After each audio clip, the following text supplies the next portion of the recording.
afternoon. Today I'll be doing my speech on the Tuskegee Airmen, informing you all of the roles they played in World War II. The Tuskegee Airmen played a vital role in our history. Their achievements sometimes were undermined due to the racial tension and scrutiny they received in the 20th century. They count our victories by the husbands who return to their wives, by the fathers who get back to their children, to the last man, to the last minute. We fight, we fight, we fight. These were the words by Colonel A.J. Bullard, who was the 332nd Fighter Group Commander. Today I'll be informing you of the creation of the unit, the scrutiny they underwent, as well as the accomplishments they achieved in our history. In the early 1940s, segregation was still a huge factor in this country. Even in the armed forces, there were white and black units. The Tuskegee Institute was a location where black pilots could learn how to fly aircraft. This started in 1941 in Tuskegee, Alabama.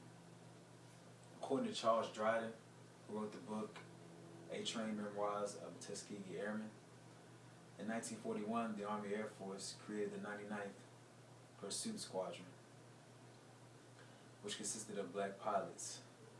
This was the first of 4 squadrons which would be created. The 99th Fighter Squadron was first. The next squadron to be created was the 100th Squadron. Then it was the 301st to the 302nd Fighter Squadron. They all combined together to make the 332nd Fighter Group, which was commanded by Colonel A.J. Bullard. Colonel A.J. Bullard fought vigorously and hard, night and day, to get the Tuskegee Airmen operational and able to fight in a war which had been occurring right before their eyes, World War II, which we all know.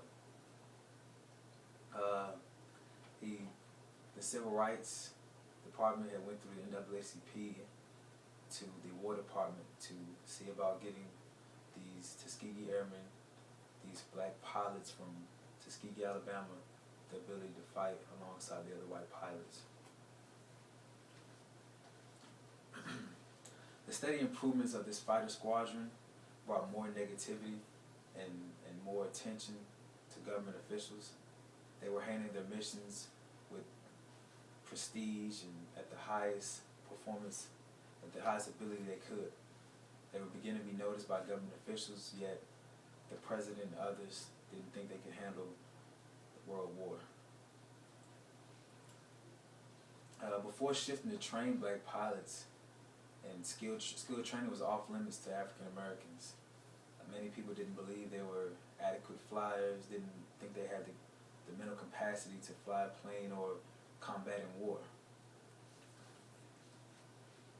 Charles Dryden, who was a former pilot at the Tuskegee Institute, remembers the scrutiny they endured.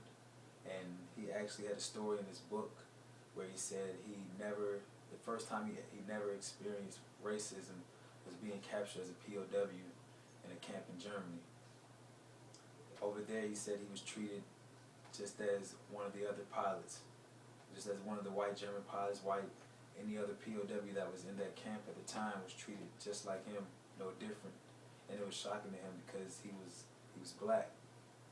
And one of the questions he was asked while being a POW over in the Nazi camp, they asked him, how can you serve a country who treats you unfairly? And Charles Dryden's response was, because I believe in my country and I see the capacity for them to change. This is a strong statement coming from a fighter pilot who had been treated unfairly, who had seen the racism, who had seen the discrimination time and time again, but continued to press forward to prove himself worthy of a pilot to perform in the U.S. Army Air Force. Although they were treated unfairly as a group, they pressed forward and wanted to prove themselves worthy. They all did. Their accomplishments were beyond expected of a 332nd Fighter Group. They were awarded an Outstanding Performance Award for their extraordinary heroism. Together they earned 1 Legion, 1 Silver Star, distinguished unit citations time and time again, 96 distinguished flying crosses, and many Purple Heart medals. The Tuskegee Airmen flew over 15,000 sorties, 1,500 missions, and downed more than 200 enemy aircraft.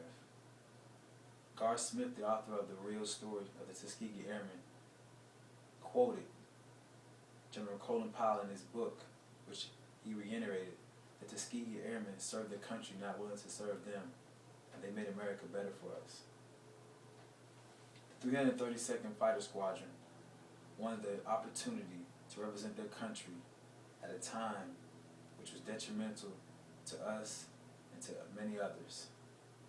They showed their support in a heroic manner in an important period in our world's history. This is the end of my speech.